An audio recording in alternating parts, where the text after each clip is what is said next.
It's our turn, episode number 104, Upping Your Game. In this episode, Mark and I talk about the games we've played recently, including Altiplano, Stone Age, the Gallerist, and Dungeon Petz. Then Roger and Lizzie discuss the drafting mechanic. And then Mark and I share ideas on how to upgrade, augment, or organize your individual games.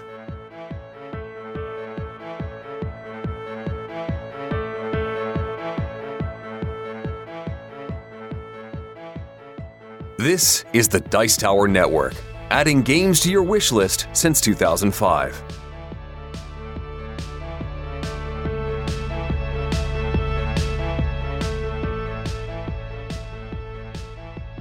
Hosting for this episode is generously provided by our fantastic supporters on Patreon.com.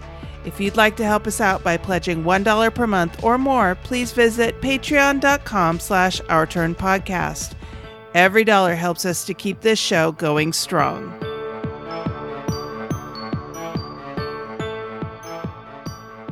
Hi, and welcome back to Our Turn. I'm Cathy Ford. And I'm Mark Ford. Hi, sweetheart. Hello, my love. So today Mark is joining me, and we're going to talk about how to bling out your games, give you some suggestions for organization and just fancifying your game. But first, we're going to start like we always do, talking about what we've played recently. So, Mark, what have we gotten to the table lately that you would like to talk about? Well, I'd like to talk about one that I think went straight into my top 5 of all time. Yeah. And that is a game called Altiplano. Yeah, you were really taken with that one. I love it. It's designed by Rainer Stockhausen. Art is by Clemens Franz, Andrea Katnig, and Jeff Oglesby. Published by DLP Games in 2017. This game is, if you like worker placement, and believe me, I've been a fan of worker placement since I first played the game you're going to talk about next. And I've just really loved the genre. I love that mechanic, worker placement. This takes worker placement to a whole new level because not only do you have to plan what you're going to do, but you have to plan where you're going to do it. The game is set in the plateaus of Chile, it's called the Altiplano. I'm not entirely sure what that means, but it does sound like high plains somewhere. That's exactly what it means, high plains. Hey. Thank my Latin classes as a kid. So you are plotting and planning how to basically become the richest, wealthiest farmer or rancher in the entire plain. You have a role to play, which gives you certain advantages. You have, I think it's 7 possible locations where you can plan to do various actions. There's a mine where you can get stone and you can get ore and you can eventually get silver. There's the plain where you can grow llamas for those of us who speak it without the accent. And I got to say, you have to move around this track and you plot your actions based by what you draw out of this bag. This is a bag builder. Really, really close to the lines of Orléans. I have to say, when I played Orléans, I really wasn't, it was a good game, but I wasn't impressed. It seemed kind of boring and kind of, didn't match up to the theme very well. That's just my opinion. I'm sure there are people who love this game, but if you like Orléans, you are going to love Altiplano. I didn't find a single bug in this game. It's got just about the coolest start player marker ever. Yes, it is a llama. Or the High Rama Llama, as I like to call him. And you're going and doing all these actions, hiring carts, building roads. And the goal of the game is to amass money. Everything's worth money at the end of the game.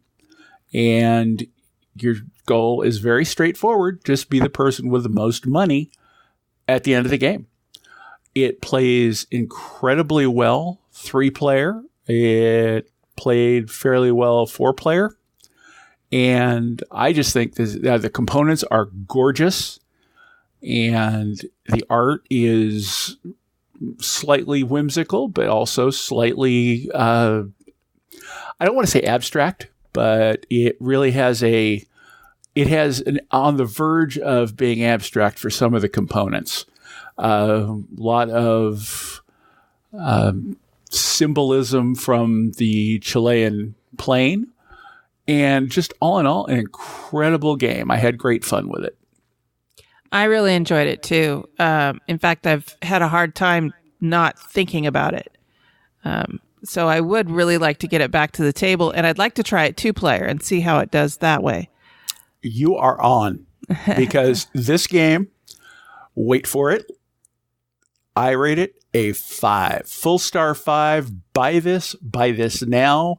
Run out to your friendly local game store this instant and pick up a copy of Altiplano. You are going to enjoy it that much. Wow. I would put it at about a 4.5. Like I said, I need to play it more. I think there's a lot more there to explore. And I do think it will go up to a 5, but right now I'm going to stay right at 4.5. Yeah, well, the reason I give it a 5 is because I've played worker placement games, for such a long time. And this one not only scratches that itch, but it does it in a way that makes it more entertaining than just about anything I've seen since, as I said, the game you're going to talk about next. But for me, that's Altiplano. Big fat 5. Okay. All right. Now let me ask you this. If there were a game in our collection that was a worker placement game and we had to choose between Altiplano and the other one, which one would you want to keep? Why do I have to choose? We've got both of them. Nope. I'll be if there was a fire, I'd be grabbing one under one arm and one under the other. All right. What's the other one? The other one is Stone Age, of course. Oh, okay. All right. And that's the next game I'm going to talk about, which is Stone Age. I have never played Stone Age before, and Mark and Frank both thought that was a crime, so they conspired with each other to sit down and teach me Stone Age. I lost horribly, of course. In fact, I've played it twice now, once with Frank and Mark and once with just Mark, and lost pretty significantly both times, but I did really enjoy playing this game. I'm so glad, because Frank and I have been touting this game to you for years, literally years. Mm-hmm. And because it's always been, Frank introduced it to me, and it's been one of my faves for a long time. This is definitely also a top 5 game for me. And I'm going to have to realign my top 5 because I think I've got about 6 games there now. It violates the laws of physics. You know me. Laws, physics. I have the same relation with physics that you do, which is, if it weren't for physics and law enforcement, I'd be unstoppable. Mm-hmm. But Stone Age, we've been touting it to you for years, and I was so worried that we were going to try this game and you were going to go, meh. But I am so gratified that you liked it so much. I was afraid I would too. Just the whole Stone Age, feeding your people, farming, mining kind of stuff. Just that whole theme just doesn't grab my attention. And I've heard, I've listened for years to Tom Vassell going, oh, and then you have to feed your people. And he makes it sound like such a big burden. But I discovered that this was actually a mechanism to keep a runaway leader from occurring. Because if you can't feed your people, you lose 10 points. And that could undo everything you just did in your turn. So keeping that in mind is kind of puts the brakes on a runaway engine, where you have to keep in mind that if you can't feed your people, you're going to start losing points, and everybody else who keeps that in mind is going to be gaining points. So that just puts you at a disadvantage. So I have absolutely zero problem with the whole feed your people mechanism. I think it kept me from getting thoroughly trounced. I did come in last in our game, but our game actually wasn't too badly. The final score wasn't too much of a spread.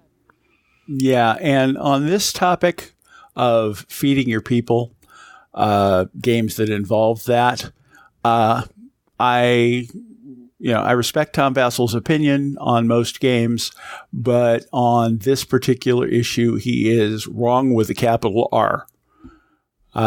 Because, if you have a mechanism like that, and you have two choices when you start the game. You can either follow that plan and plot to alleviate, because you can get farms which will feed a person.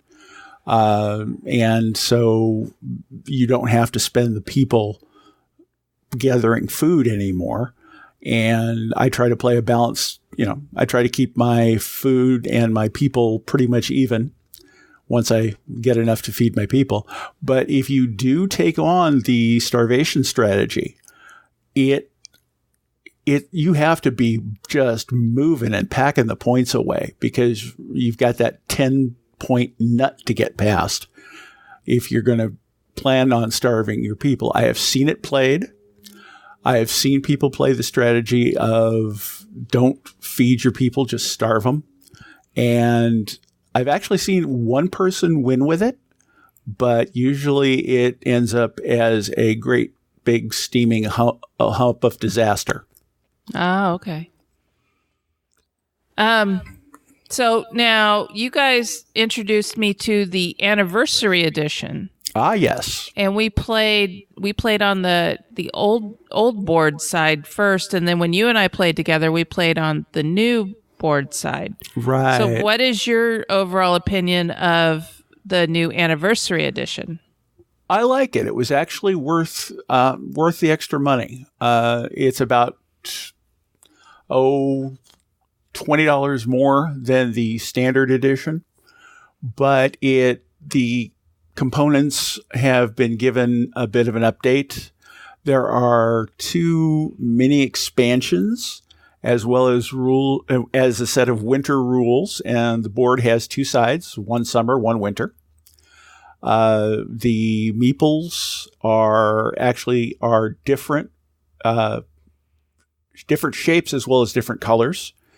It sounds like they really went through and decided, we're going to go ahead and make this something that will be able to be played by people with contrast issues or visual impairment. And it really, really looks like they just basically polished it up a little bit. The rules are completely unchanged. And the one other thing I really like, the start player marker in the original game, it was Chief, as we like to call him, Chief Ugga. It's a guy on a barbarian or Stone Age guy on a throne. In the anniversary edition, on one side is your traditional Chief Ugga. On the other side is what we have come to deem Chief Uggette. And yes, there is a female chieftain on the other side for equal representation. I thought that was a pretty cool touch. I think so too. And I heartily recommend, if you've never owned Stone Age before, or if you don't. And she's dressed for winter. Oh yeah, she's not skimpy. She's not skimpily dressed. She's dressed for cold, furry conditions. I mean, but as I was saying, if you own Stone Age now, yes, it is worth the extra $20 to get a new copy, especially if your copy is worn. If you are considering a purchase of Stone Age for the first time, my recommendation is go straight to the anniversary edition. It's the same game. The mini expansions don't change things very much. It just adds a little more flavor. And I firmly believe that Stone Age is back and better than ever. So what'd you rate it, Cathy? Again, I'm going to rate this one a 4. It's a good, solid game. I think there's more for me to explore there, so that could change.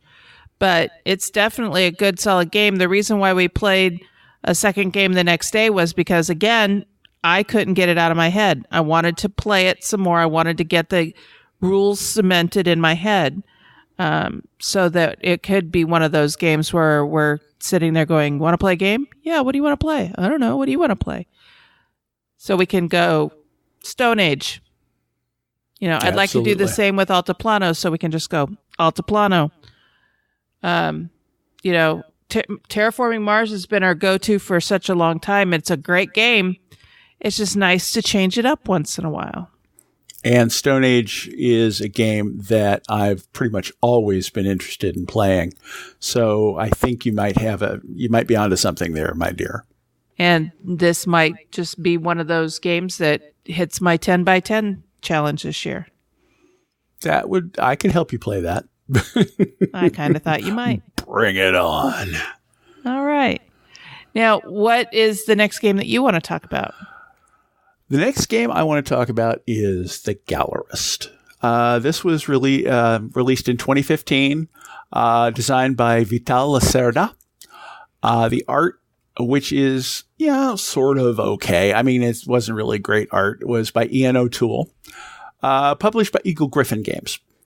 And believe me, when I say point salad, I now have a new cultural referent for the phrase point salad. And that is The Gallerist. There are so many ways to earn points in this game. And of course, the goal of the game is to earn the most points. You can earn points by bringing in different types of visitors to your gallery, sponsoring and promoting different artists, getting different types of art going on, sculptures, selling art, buying art, doing everything except printing up the napkins, for crying out loud. It's a busy game. It's very busy, kind of fiddly, but for a game that is this deep and this variable when you're trying to put together a strategy, it's not overly fiddly, but it is really a fairly complex game. Our friend Richard Bright kind of helped us. Hi, Rich. Helped us with the rules the first time I played. Now I know it wasn't the first time you played.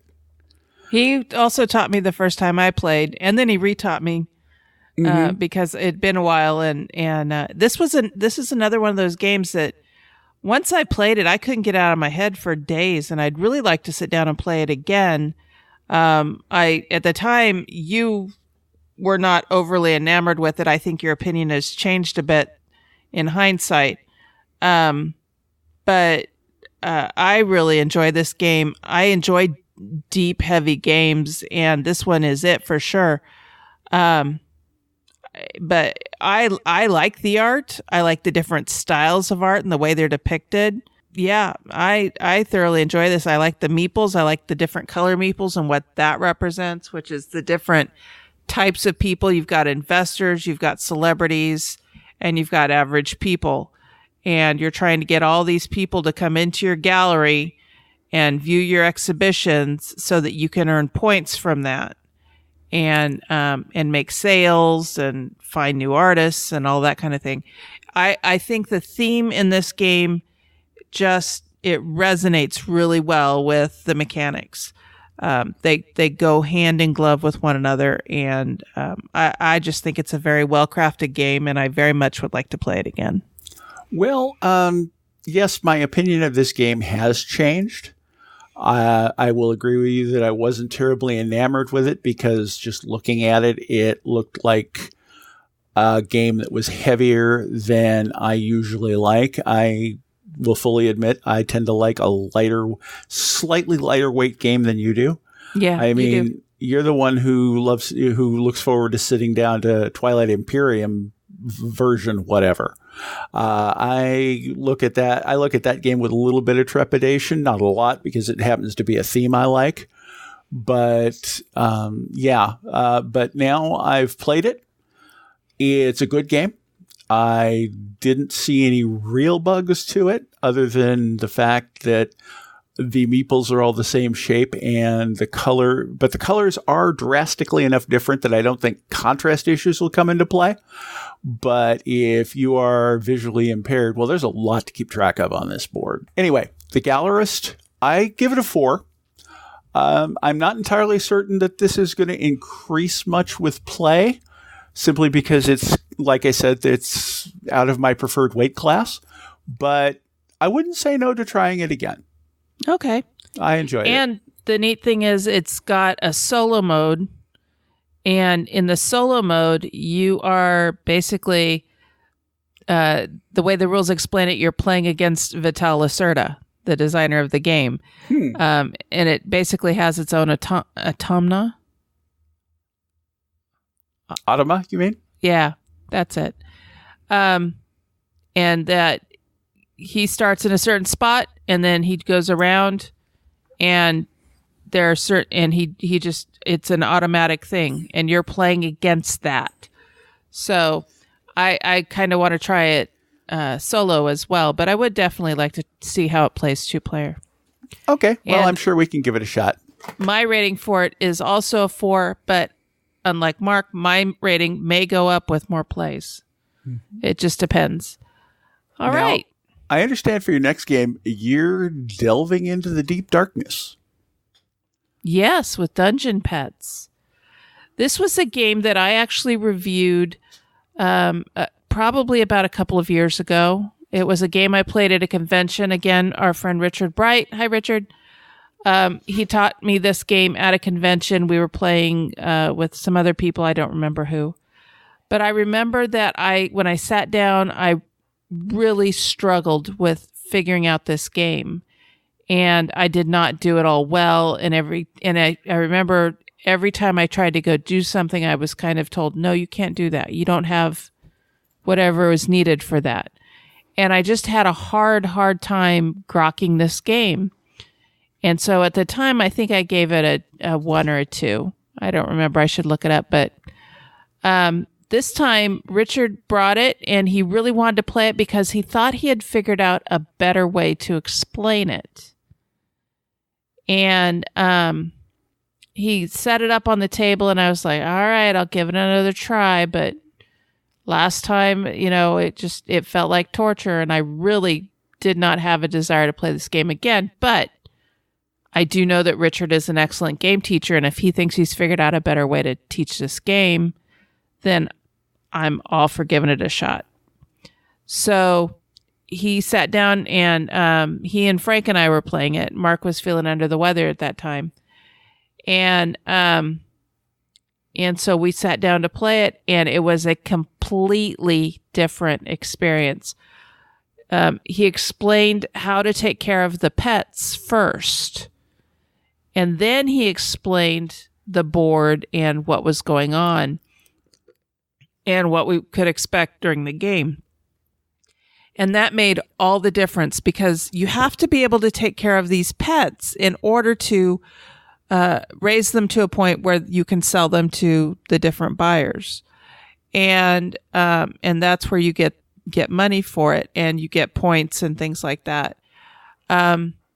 I enjoyed this game a lot more than I did the first time I played it. I was able to grok it much better. I was able to comprehend what each station on the board was for.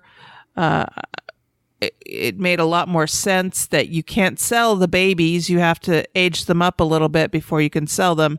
But if you don't keep their cages clean or keep them well fed, then they're going to have suffering put on them, or they're going to mutate, and that lowers the price that you can get for them. So there are different things that you have to just keep track of.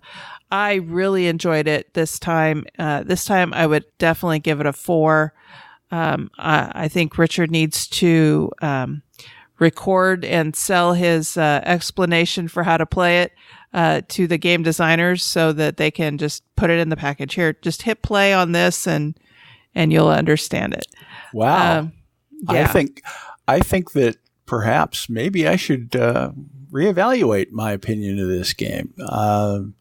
It's always seemed to me to be a little clunky and difficult to wrap your brain around. But if Richard's got a way to do it, maybe it sounds like you had a blast with it.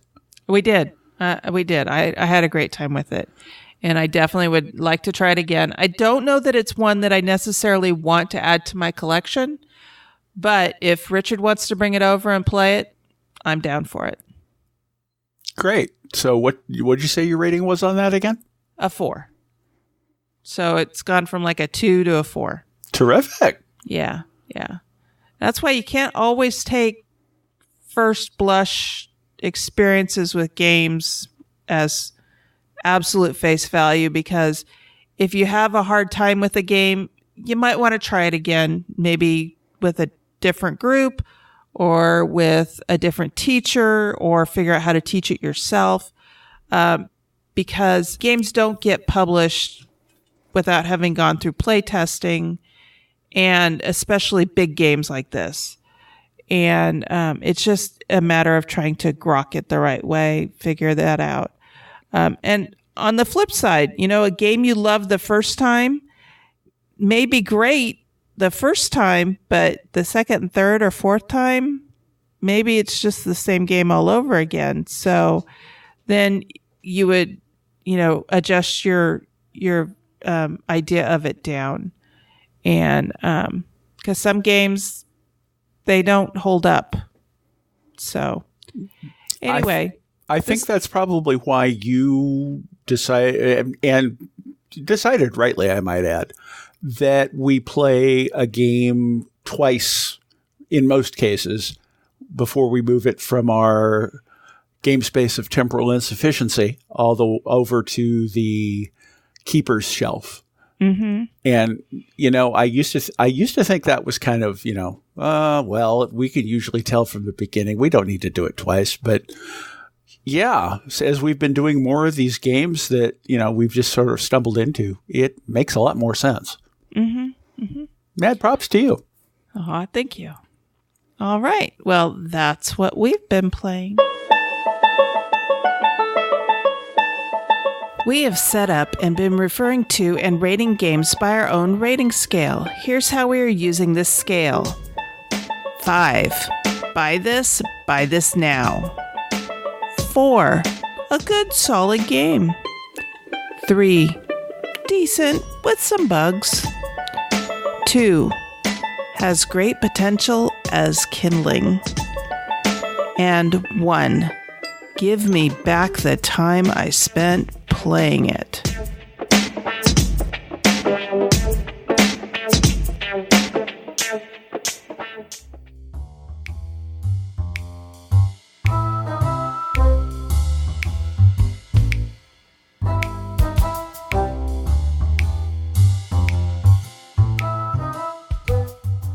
Hello, I'm Roger. Hello, I'm Lizzie. And we've just been playing a bunch of games with unusual mechanics, or mechanics that we don't think about very often, so I thought we'd start with drafting games. Yep. One reason for this is I actually came quite late to Terraforming Mars. The first game I played of it was in December, and I really hated it, because we played it as it was in the book, which is not drafting, it's just you get your 4 cards per round and you decide what to keep. But I was playing with you last weekend at HandyCon, and we drafted, and I don't love it, but it's a lot better. Yes, I played the first game that I ever played of it as it's written in the book, and then the second game, my friend was like, no, we want to do the drafting rule. Okay. And yes, we want to do the drafting version. Well, particularly because you've got cards in there that for any other cards you buy later, you get some bonus. So it really helps to be able to pick them a bit. Mm. And because part of the tactic of the game changes with which company you get. Being able to see more cards, even if you don't get more cards, is quite helpful for... No, I need things with plants. Plants. And in some cases, I need somebody else to have things with plants. I'll just pass that on and hope they play it. Yes. But, yeah, I'm glad you didn't hate it. That actually reminded me a bit of Sushigo, which is one of the classic drafting games. Yep. In that sense of, here is the one card. If I can get 2 cards of this sort, then everything will be good. But if the person before me in the round order is also going for that, I'm naffed. Yes, it was quite good, the game we played of that with the spoons, because you could pass them around and go, right, I know there's an eel somewhere. Somebody will admit to having it. Yep. I suppose if you want the classic modern drafting game, Seven Wonders probably be it. Yes. Which, yeah, it's got that same thing of you need to decide, okay, I'm going for this. Except that this is usually one of everything, so that you can get the really good advancements. So there's a lot of subtlety to it, and the only people I know who play it regularly play it a lot. So I don't really have a chance against them. I'm sure I've got worse the more I've played it. I think when I started, I was like, ooh, science, I'll go for science. And then as I've played it more, I'm like, oh, other people are going to go for science. I should go for something else. And then I forget to pick something to go for. And that's definitely not the way to win. Yeah, changing strategy halfway through is probably worse than sticking to your losing strategy, I think. Probably. It's at least more embarrassing. Have you played Among the Stars? No. It's a similar sort of idea. It's very much a drafting game. You're basically putting together a space station with Babylon 5 style, with various facilities and things on it. And they will give bonuses based on where you put them and so on. And essentially the only interactive bit to it is the drafting. So you end up having to keep a close eye on, okay, that guy's collecting those things, and I don't really want one of those things, but... But I definitely don't want him to have one of those things. It's only 1 point to me, it's 8 points to him, yeah. Yep. Have you ever played Notre Dame? No. So that isn't so much drafting, as everyone has the same set of action cards, and you draw 3, and you pick one, and then you pass the other 2 on. Right. So you'll see all of the possible options, but you'll only ever get to pick one of the ones from your deck, and you sort of have to half hope that other people are passing you less rubbish ones of their cards. But that's quite interesting, because you can look and say, oh, I know this person's going for a carriage strategy, so I'm going to take my carriage option, even though it's not going to do very much for me, because it will do a lot for him. And about a third of the way round, everyone goes, we're drowning in rats, where's the hospitals? Well, you must have seen them. Somebody's got one. One of the other games, another one we played this last weekend, Suburbia, where it's not so much drafting from your hand, but drafting from a central thing, and you've got the same idea of, I don't want somebody else to have that one, so I'll just convert it into a lake. Yes, I came up with a cunning plan to do that for one of the housing tile, or one of the population tiles, because I was like, right, Roger wants that green tile, I'll turn it into a lake. And then I completely forgot to turn it into a lake. I was like, I'd meant to get rid of that. Oh, never mind. You still won. Yay! Does come on to the second one I've been thinking about, which is the pivot point idea. So something like Splendor, where you're going from getting lots of income so you can afford tiles to buying the expensive tiles to get your reputation and population up. Yes. And you get it in Star Realms, going from trading to combating. And it's one of those tricky things. It's a lovely idea, but I wonder if... I don't think a game should rely too much on it, because then you've really only got the one big decision to make. Yeah, I don't think I'm very good at games with that, where you have to switch strategy. I like building up a thing and it just working as you go. Particularly with Splendor, I never seem to manage to get the right point to go. Yeah. Have you played Realm of Sand? No. I think we may have mentioned it. It's one I brought back from I don't think it's got to general retail yet. It's the same sort of idea as Splendor in that you're arranging things on your board to buy the cards, and the cards give you bonuses. But they've separated it out a lot more. So the first row cards always give you one particular sort of bonus. Then the second row cards give you the bonuses you're going to need to buy the third row cards, and so on. Which ought to make it simpler. I think I've come last in every game I've played, so... You're just exploring the strategies before you yes, start a winning streak. We decided that Splendor's much easier if you're a bit drunk, because you just buy what you can, and then that... I wrote a program to moderate play-by-forum games of Splendor on Board Game Geek. So I really ought to write some robots to try playing it with different strategies and set them against each other. Yes. Don't play against them, because it's sad when I created you. You can't destroy me. I am your creator. You must obey me. As a great man, well, many great men said. The flip side of that, though, I think, is ending the. You get a lot of games where you think, my engine's just running and now the game's over. But I think it's nice to end it just a bit early, because the alternative is end it just a bit too late. And said, right, I haven't got any choices to make. I'll just crack the handle and it comes out. Yes. Have you played Mystic Vale? Once a long time ago. No, because we found that part of the problem you can find with that is that because there's only one way for the game to end, which is similar to Race for the Galaxy when the victory point cards run out. Right. The victory point tokens run out. But there's no other ways that it can end. So if people haven't built cards that let them take these victory point tokens, then you get to a stage where you're like, well, I can do a thing, but the game's going on forever. Yeah, the trick... Splendor does that. I think most games do it with the score limit. Realm of Sand does that slightly differently, because you've got a score on the cards you take, but you've also got an hourglass thing, and when somebody's got 10 hourglasses, that ends the game. So sometimes, it's correlated with the score, but not exactly. So there are some chances where you say, okay, I can take this low one, that'll be enough to win, so I'll end the game now, or I'll take.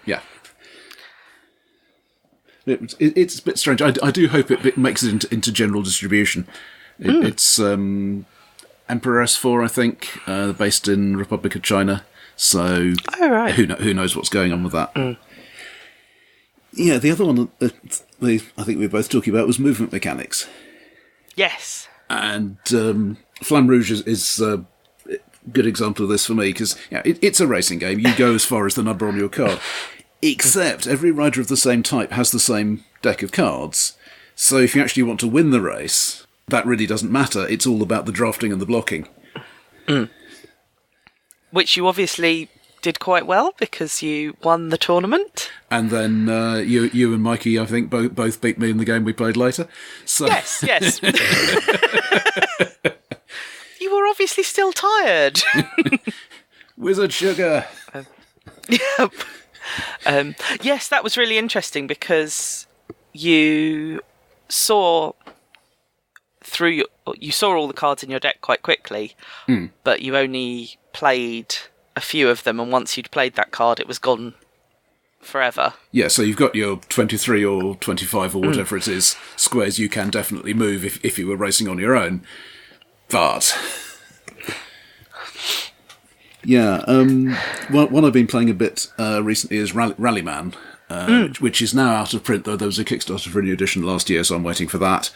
But effectively you can build your own virtual set just with stuff that's been posted publicly. And it's basically a car racing game. You have your, I think it's 7 dice, gears 1 to 5 and 2 for coasting. Excellent. You always have to go either up or down a gear in each, and you can't go both up and down in the same time. So if you're starting at 0, you go 1, 2, 3, 4, 5, coast, as it might be. If you're starting at 4, you could start at 3, 4, or 5, and then go up or down from there, and use the coast. So the thing is that what you're rolling the dice for is not how far you move, but whether something goes horribly wrong. They've got either 1 or 2 hazard faces on each die, and if you get 3 of them in your turn, then the third one is where you came a cropper, so slid off the track or crashed into something or whatever. Which can do damage, but mostly it just slows you down. So the thing is you end up plotting out your moves. So you say, my car is here, then I'll put down this die, this die, this die. You're plotting, so I need to get down to this speed so I can go around this corner safely. Yeah, because you were playing automobiles as well. We were, yes. I'd only ever played that online before, so it was really nice to actually have the bag with the cubes.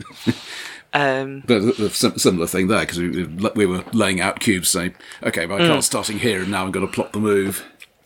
Yeah, that's a really good sort of mechanism, making use of the cubes to be able to plot out where you're moving on the track, so you can go, oh no, switch those round.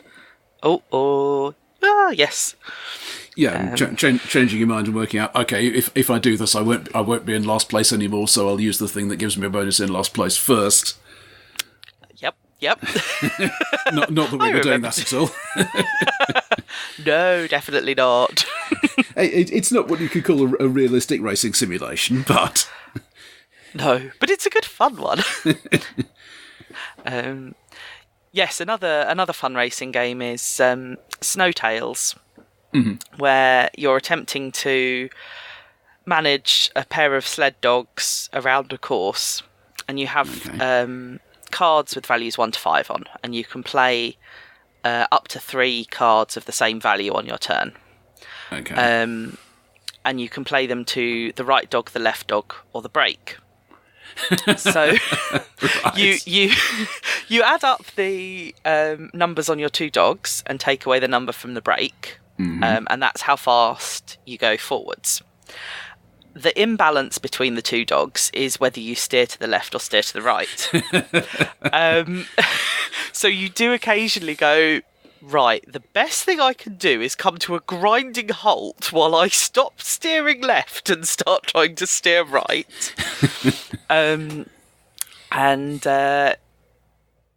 Yes, that's good, because having to try and balance getting some speed with getting some steering with accidentally running into a tree. So how do you determine whether you are running into things? Is it a gridded board or? Yeah, it's a gridded board, and you have to go 1 column to the left or the right as the imbalance of the dogs dictates. Right. But you can choose, if you've got enough forward motion, you can choose when you take these steps to the left, so you can go between the trees sometimes. Yeah. I'm just reminded, I know a lady who raises Malamutes in England because she just likes them, but they have a literal dog cart, but it is only 1 dog at a time, because it's on wheels and suspension and so on, so it really doesn't need 2 dogs to carry just one of them in the shopping. Yes. Yeah, first thing you need to teach one of those, put me down. Yep. I have mentioned that it would make walking to the shops and back much easier, particularly when we needed to buy a lot of tins of soup, if we had, say, a little dog or a goat or a... My husband remains unconvinced, but... I think as some distant ancestor of my wife's was actually responsible for the laws against using dogs as beasts of burden in England.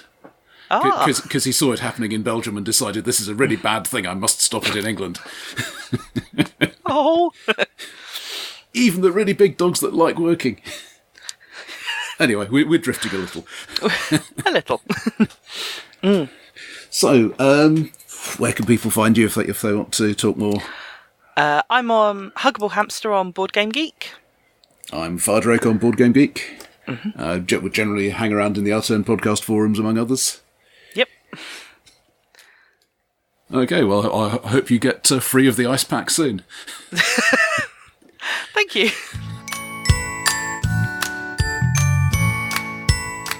I want to give special thanks to our Patreon supporters from the entire Our Turn podcast crew. In particular, I want to give shout-outs to patrons Adrian, Doc, Jesse, Kate, Rebecca, and William. Thank you. We couldn't do this show without you.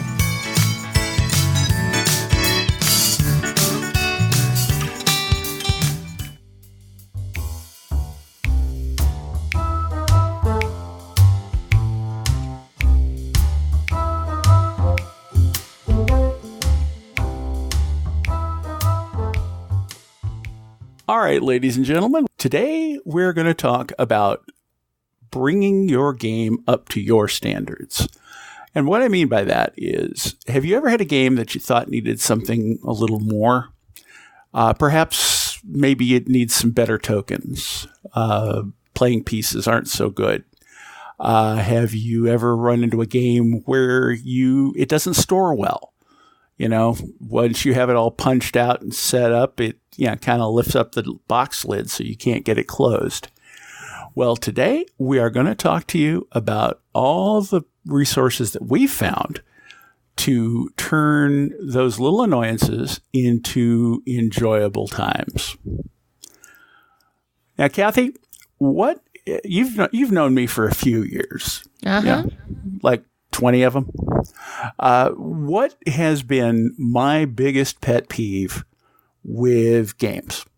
I would have to say the quality of money when games include money. Absolutely right. And we have found a couple of really good solutions to that. One time, a couple of years ago, the Dice Tower was giving away a deck of playing cards that were money. As part of their Kickstarter. Yeah, as part of their Kickstarter for the year. And because my favorite game of all time, as the casual listener should probably know, which is Power Grid. I love the game, but it has some absolutely abysmal money. It's limp, it's fragile, it tends to pick up every little bit of even finger oil if you're playing. Yeah, and after a couple of dozen plays, it looks pretty grungy. Well, I replaced the original money with the deck of playing card money. And not only does it come in more different denominations, so it's easier to make change, I mean, that's slicker than a mambo band. And it's really, it really improves the gameplay. And it makes it easier for you to hide your money. Oh, absolutely. Because you don't have to put your phone over it. You just put the hand of cards face down and nobody can tell what you've got. Because the backs are all the same, ladies and gentlemen. One of our friends, Dwayne, hi, Dwayne, got some metal money for his Seven Wonders game. Now, remember, this is the Seven Wonders on steroids. With the 111 wonders and 15 different expansions that he's printed from the internet. And he has coin denominations all the way up to, I think, 24. Something like that. I seem to remember. And they're good-looking coins. I don't know where he found them. But metal coins are available, and those can be good. And I've even seen... And there are a couple of games I would really like to replace the money in these with, are little miniature poker chips. Mm-hmm. And if I could ever find those at a time when I have money, because, money and opportunity never match up, at least not in my world. And I'd love to get a couple of sets of those to replace a couple of games' money in it. Just not Firefly. Oh, absolutely. That's one of the few games that had great money right off the bat. Mm-hmm. They're big, they're thick, they're even more durable than real money. And that's saying something. The only thing I couldn't figure out is why they came out with that set of big money. No idea. Those bills are just too damn big. We have, the regular money was perfect. I mean, that's the one thing you shouldn't mess with. Mm-hmm. You said you had another game that you thought had really good money? I like the money in Lords of Vegas because, I mean, it's not outstanding quality money like Firefly money is, but it fits thematically because the Rat Pack are the faces on the bills. The bills are all in denominations of millions, and they're colorful. So it's easy to tell the difference between the different denominations, when you've got a handful of money. Is the quality outstanding? But it's probably not one game that I would mess with the money in. Actually, it is pretty good quality money. It's a nice thick paper stock. It doesn't seem to attract much in the way of, finger grease. Now, one thing that has kind of surprised me that nobody has come up with is sleeves for money. Oh, good Lord. That would be, that'd be a mess. Money is usually they try to make it compact, and putting sleeves on money, I don't think that will work very well. Keep it flat, keep it easy to put back together, and although it probably wouldn't stack as well. All right. The next thing that I like to do is I like to upgrade some of the pieces in some of the games that we have. We have totally upgraded all of the pieces in Power Grid. Yes, we did. We upgraded the house meeples. They all are different shapes and have graphics on them, so you can more easily tell them apart if you're on the visually impaired side. And we actually upgraded the resources to, the coal is a little pile of coal. Oil is a little oil drum. The garbage is a little garbage can. And the nukes are still pretty much, barrels of nuclear fuel. But it does seem to make everything it gives it a better look. And it gives it a better feel when you're playing. Yeah, I always found it a little confusing when I would look at the coal and the oil. And to me, coal is black. Yeah, but in the game it's brown. Yeah, in the game it's brown. So it was always a little confusing. But now with these little piles of coal, that makes more sense. And the oil looks like an oil barrel. I don't remember. Was it a cylinder before? Yeah, just a black cylinder. Yeah. And the garbage was just a little, I think it's a hexagonal rod section. And then the nukes were just little, like round dowels, thinner dowels of in red.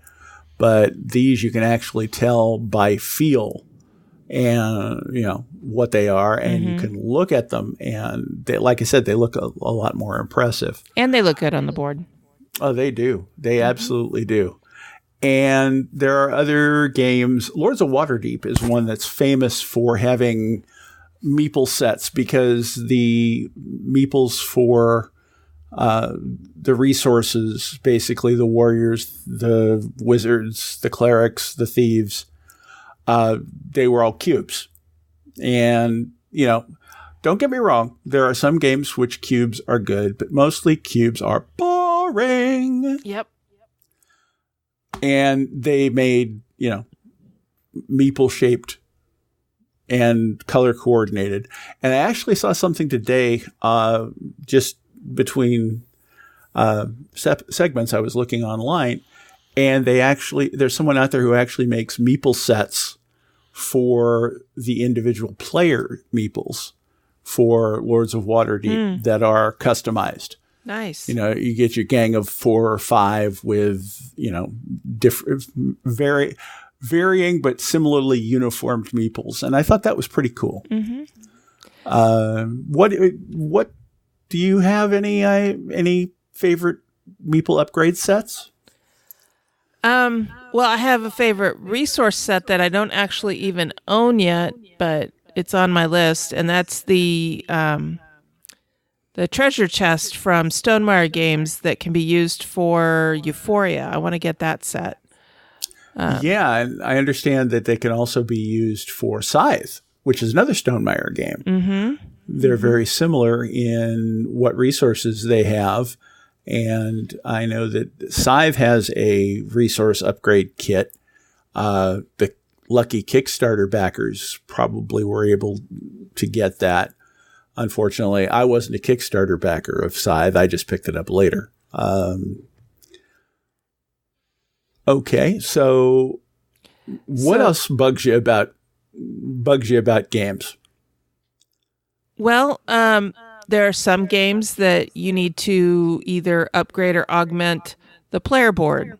One of our favorite games is highly guilty of this, and that is Terraforming Mars. It comes with those light, thin cardboard player mats that have no way to hold the cubes in place. So if the table gets bumped, everybody's cubes go every which way. Yeah, and we have actually seen that happen. And it's a small thing, but it really impacts the pleasure in playing the game when you're worried about, okay, now where did all my tokens go? And so there are a couple of manufacturers on Etsy that have come up with solutions. There's one that our friend Richard has. He has encased his player mats in these plastic overlays, and they have the holes, just little square holes put in where your little cubes go for your resources, which is cool. And then where you need to slide them from one to the other, from the energy to the heat, there's an opening where you can slide it on through. And the board that came with the game goes inside that plastic overlay, and it just lives in there. And so that also preserves that particular component. Another solution for that particular problem was Broken Token. When they created the organizer for Terraforming Mars, they also created player boards. So they have wooden player boards with the symbols on it on where everything should go. And granted, you don't have the bright, colorful artwork to look at when you're playing, but at least things stay in place, and you know exactly where they go, and everything fits perfectly. I think it was a brilliant addition to the game. They didn't just create an organizer and put a place for the player mats. They actually replaced the player mats with a better solution. So, and that, of course, leads into one of your pet peeves about games, which is that the boxes come designed for shipping the game, not storing the game or playing the game. Now, there are, of course, some exceptions to that, one of them being Mechs versus Minions. I have never seen a better storage solution for any game ever. All of the pieces fit in all of the little indentations in the plastic, and you know exactly where things go. And they can be taken out of the box and used on the board as well to organize things around the board. So that was just absolutely brilliant. That's what sold me on the game. Yeah, the components were cool. Yeah, the big boss monster was nifty. But yeah, I didn't have to figure out which of these 100 minions in 4 different poses went in which little indentation, because the indentations are created so that any of the poses can be stored in any of the indentations. So I thought that was really cool. Well, it kind of does help that Riot Games was not looking to make a profit on Mechs versus Minions. This was a vanity project that just sort of took off. Mm-hmm. And I think that they put in just an amazing amount of time and energy and thought into engineering the game so that it's stored as beautifully as it looks and as it plays. Yeah. Now, I understand about, that the profit margin for games is kind of slim. I understand that. And that's why I don't mind upgrading my games after I get them. But if a game gets published with a storage solution included, I'm also willing to pay a bit extra for the game if it's a good game. Sagrada for instance. Sagrada's a great example. Has a it's a great game, fun game. Has a box that was not only designed for shipping, but beautiful storage solutions. Everything fits in its place. And when they came out with an expansion, not only did they include the expansion, but they included a dice tray to roll your dice into that fits in the original box. It does. Now that's some class, baby. And everything else fits in class. On top of it. Mm-hmm. So, we've added this expansion to the original box and everything fits. Right. That's just brilliant. Well, getting back to the game you talked about a moment ago, one of the better storage solutions I've ever seen has been the one for terraforming Mars. I mean, it fits everything. So far, it's fit just about everything that Stronghold Games has been able to throw at it. The lid sits a little high now. Right, but it's got expansion boards there too. Yeah. So, but it's got all the cards in place still. It's got all the tokens in place, and those player trays, those wooden player trays, have to be, I think, one of the more elegant solutions to a problem of how do you plunk down pieces that has ever existed. I mean, they are elegant, they stack, they interlock. They hold the components in storage. And they do. Yeah, and they do. And I got to say, I've seen a couple of different first player markers for Terraforming Mars. Now, yeah, the Curiosity rover one is pretty cute, but I got to give the title to the Flash Gordon-esque rocket that came with the Broken Token version of this particular storage solution. And I got to say right now, in the interests of fairness, Broken Token has a lot of our money. Yes, they do. Because let's see, we've got the Pandemic chest and we've got the Firefly chest. Now, the Firefly chest was another good one that was just really intricately put together. Yeah, that one, that was needed badly because I was using 2 large game boxes to store all the components in, and that was getting tight with all of the expansions. So it came along at a good time.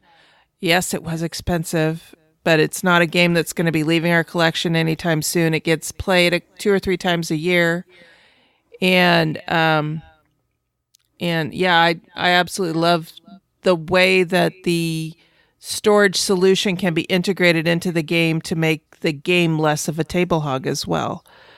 And I love the way. Oh, and I love the way that you and I actually acquired that. It was the first time I'd ever seen you say, "Shut up and take my money," because I remember it well. It was due to come out not long after a convention here in the general Central California area, out in the Bay Area called KublaCon. And Cathy and I had made our first trip to KublaCon, and we were loving the hell out of it. And the day, the hour, the second the dealer room opened, because she knew Broken Token was going to be there, all of a sudden I saw this, cloud of dust, and she was gone. And I knew that she was making a beeline for the Broken Token booth. And, a couple of minutes later here, I get a text saying, "Come to the Broken Token booth, bring your wallet." Because I happen to be carrying the money. I had walked up to the Broken Token booth and they said, "What can we get for you?" I said, "A solution for Firefly." And they go, "It's over here on the end." And it was this ginormous crate. Mm-hmm. So and I remember, and we spent you spent like 2 days making sure everything got stained. Because yes. it was the typical plain balsa wood. You put a cherry wood stain on it, so it came out kind of red, your favorite color. Mm-hmm. And I remember we spent a couple of hours on 2 or 3 different nights putting that thing together. Mm-hmm. But man, it's been some of the best time and energy I think we've ever spent on one of our games. Mm-hmm. Mm-hmm. Broken Token, I gotta give Broken Token mad props. They make good, solid organizers. And this is just honest praise. They are not sponsoring this episode, I can assure you. No, they're not. Believe me, I would kill to have Broken Token sponsor us. But yeah, we can't, much like my favorite games. I've seen lots of organizers out there. I've seen lots of people who have different organizers. But I've really never seen everything from a game as small as Seven Wonders Duel all the way up to some of the big damn crates. That's what they call the Firefly one, the big damn crate, and the, I forget what the heck they call the pandemic one. I don't something remember about medical station or first aid kit or whatever. But I have never seen a poorly designed or poorly assembled, or poorly programmed organizer from Broken Token. Normally, anything from silverware to, cars, anybody who manufactures anything, eventually you're going to see they make something that's a dud. Is that not pretty much correct there, Cathy? Oh, sure. Any company is likely to come out with a dud. I haven't seen Broken Token come up with one yet. Yeah, my biggest concern where they're concerned is that I think that Terraforming Mars is going to outgrow, and they're going to have to come up with a crate for that. Well, because they keep coming out with expansions for Terraforming Mars, and that organizer is now full. So yeah, but that wouldn't be Broken Token's fault. No, definitely not. Definitely that would be something that But getting back to blinging out games, there are other organization solutions besides Broken Token. As much as we do love them, we don't use them for everything. One of the neatest little things that I've found, and again, this is thanks to my friend Richard Bright, giving credit where credit is due. Dollar Tree has these little plastic containers with lids. They come 10 to a package for $1. And they have little rectangular containers and little round containers. And they're usually on an end cap or hanging off a shelf somewhere at Dollar Tree. And they're the neatest little sturdy plastic containers. They're great for little bits. They fit great in the boxes. You take out the insert from the box and you put the different player colors in their own little container. You put the different resources in their own little containers. Richard tends to label his with what color goes in which. I'm not that particular. And I put him right into Stone Age when we got that game. And the first game we played, we dumped all the resources on their spots on the board. And then later we had to clean them all up, and they kind of scattered a little while we were playing with them. So the second time we sat and played, I said, let's just leave them in the container and put the container on the board. And sure enough, not only was it easier to play with, but if someone needed to get 4 or 5 pieces of wood out, you just hand them the container and they can pick out their pieces while you're taking your turn. It just made things go a little faster, a little smoother, and it made cleanup easier. So these little containers are wonderful. Dollar Tree has another little set of containers. They're a little bit bigger. They're rectangular, and they have a lid that comes off, and you can actually use both halves of the container to put a little bit of each, a little bit of whatever's inside onto the lid and into the bottom, and then you put them on opposite ends of the table, and so you can split up your resources and still have them contained. So, those are some great ways to organize games. Plano boxes are another great way to organize your bits and make it easy to store them and carry them. I know our friend Dwayne and Richard as well have moved entire games into Plano boxes, and they don't even bring the game boxes anymore. They just bring the Plano boxes. Yeah, Plano boxes are really nifty. I remember when I was back in the day taking my first aid class, and one of the things we had to do was put together a first aid kit. And I got a Plano tackle box to make my first aid kit out of. And they're amazing. I mean, Plano, the fishermen have that one on the rest of us. They sure know how to compartmentalize, if you get my drift. But they work great for games too. That's something else that I found at Dollar Tree was they look like miniature Plano boxes. They've been wonderful when you just want to put all of your components in one box, but keep them segmented. So, that works great too.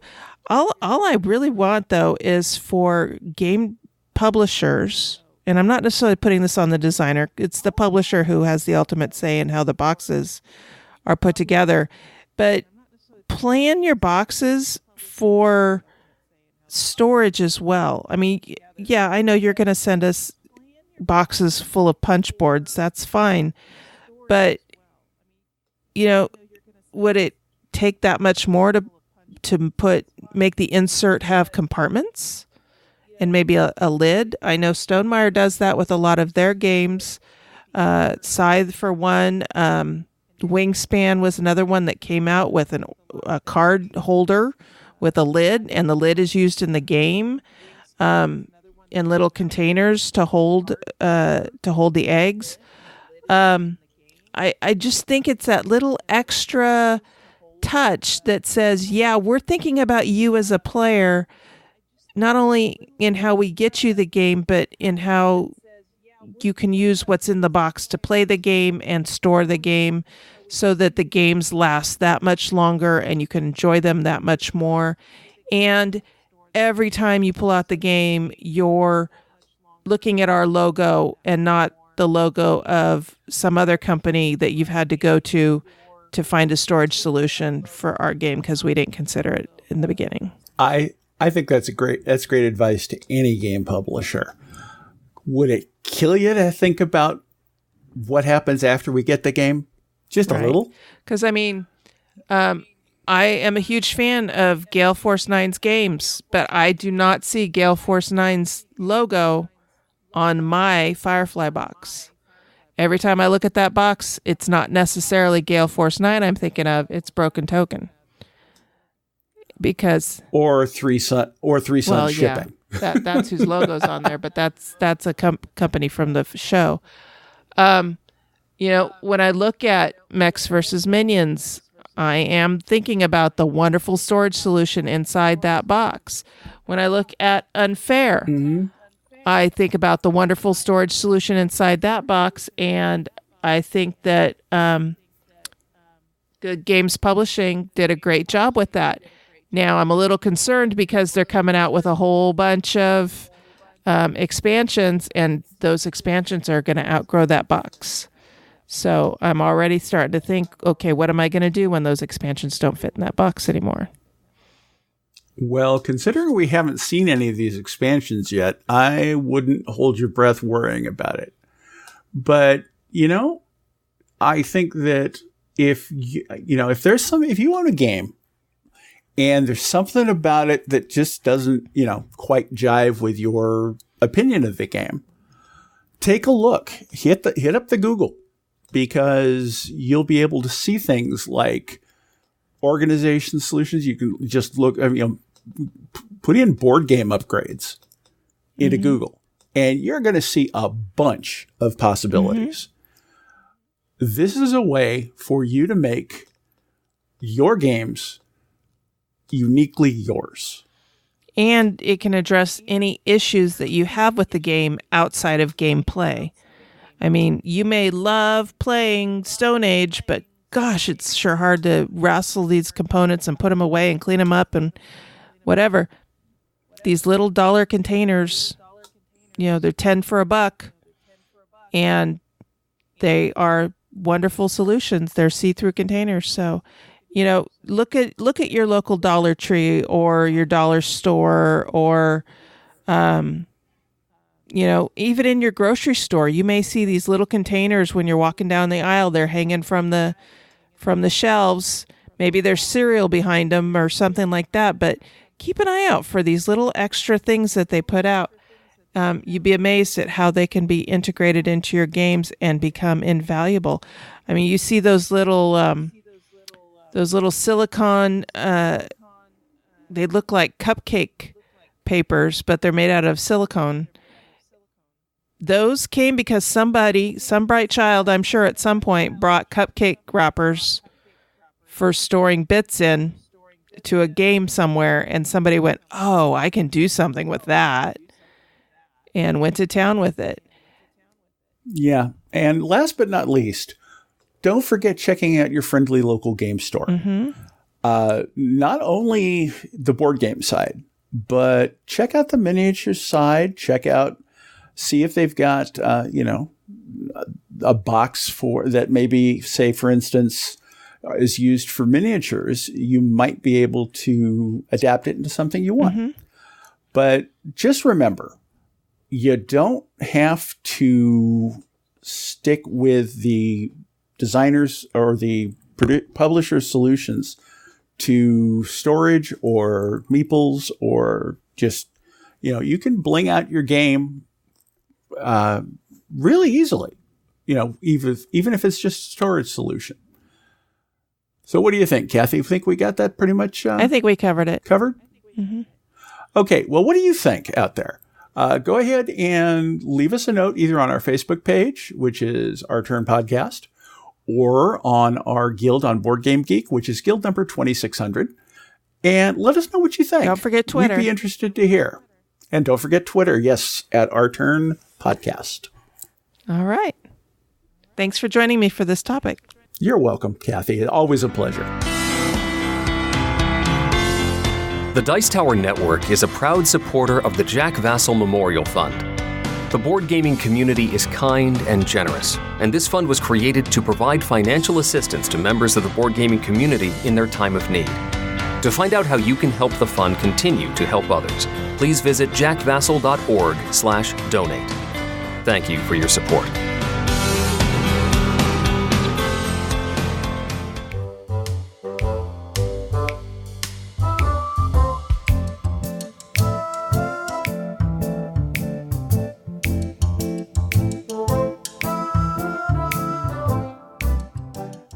So now we're getting to the end of the episode and winding things down and looking ahead. So Mark, you've got something coming up special in the next week or two? Yeah, exactly. About a week and a half away, I hit the big 60, 60 years old. Wow.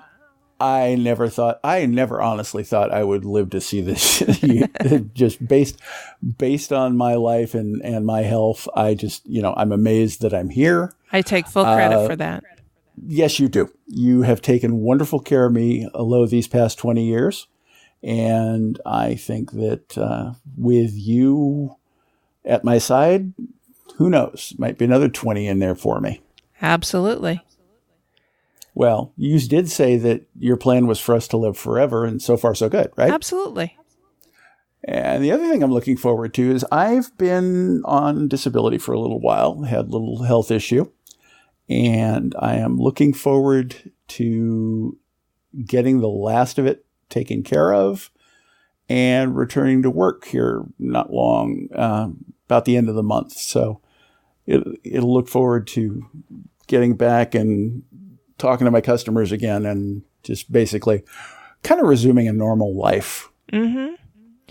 Well, I am looking forward to you feeling better. That is improving day by day. I see improvements every day, and so I'm very glad for that.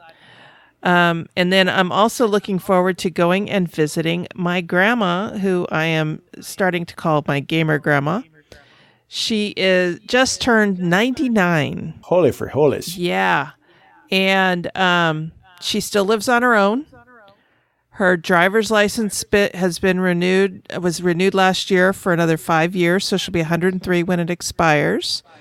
Oh, my. And although she says she's not driving, she's letting other people give her rides somewhere. But when I asked her, well, then why'd you renew your driver's license? She goes, I'm just not a quitter. All right, Grandma. I love your grandma. She is an incredible woman. Yes, she is. And still got it all together here at 99. Mm-hmm. And I'm planning to take some games to play with her. I'd like to take her to see how she likes tack. And I also thought I would give On Tour a try. And then I may take some that she's played before as well. Mm-hmm. More games that she can call stupid games after or before she beats she's you. only ever done that with Flux. She's only ever done that with Flux. She's call it a stupid game, mind you, not beat you. She's beat you at more games than Flux. Oh yeah, she's beat me at plenty of games, but Flux is the only one she's called stupid and then played again. I think I'll also take Suro to play with her because she really liked that one. Yeah, that is a good game. It's an elegant game. You don't have to overthink. Right. And it's always been one that I've enjoyed. Suro of the Seas, they started throwing too much stuff in it, but the original Suro, just a basic stripped down strategy game. It's one of the more tactical strategy games that I've ever seen. And you know me, I love a tactical game. Mm-hmm. Well, what's so funny about Grandma is she says every time you come to visit, you bring a new game, and so I can't learn them well enough, to play them again because you don't bring them back. And I said, well, why would I need to? You've already beat me at them. So, well, Grandma, if I can't manage to come with you, at least give my love to your grandma. Of course. So that's what I'm looking forward to. I think it's going to be a good visit. She's just an amazing woman. I love sitting and listening to her talk about her life. And every time I go down there, I learn a little bit more about a different aspect of her life, all while we're playing games. Mm-hmm. So, or just eating or talking, but yeah, and I love teaching her new games because she's a gamer, whether she admits it or not. She's always been a gamer, and I love introducing her to the games, and I love having her introduce games to me too. So, going to visit Grandma is always a lot of fun. So, Mark, where can people find you on the internet if they want to connect with you? Well, if you want to connect to me on Facebook, I'm there as Mark Ford. Fairly popular name, though, so I don't know if you can narrow that down much. I'm on Twitter, however, fairly regularly as @TheAmusedGeek, as in I used to be disgusted, now I'm just amused. And then you can always slip a message through the Our Turn Podcast Facebook page or Board Game Geek Guild. Okay. And how can they get a hold of you, Cathy? Well, I run the Twitter account for Our Turn Podcast, and that's @OurTurnPodcast. My own Twitter handle is @Cathy's Brain, and then that's Cathy with a C. And then Sarah Reed runs our Facebook page, which is facebook.com/OurTurnPodcast.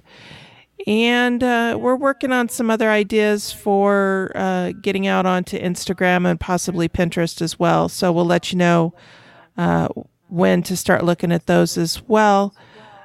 We've got some exciting things coming down the pike for the show, and some other projects going on. I've talked a little bit about Your Turn. There's some new developments coming that way, and we'll have more news for you down the line. So thanks for joining me for this episode, Mark. It's, as always, been a pleasure. I love actually getting on this side of the microphone. It just, it feels good to get my point of view included here. I really enjoy this. This is something that I just look forward to every time I get told, "Hey, Mark, do you want to co-host?" Good. I'm glad to hear that. All right. Until next time, and on behalf of the entire Our Turn podcast crew, that was our turn. And now it's yours. So go play something.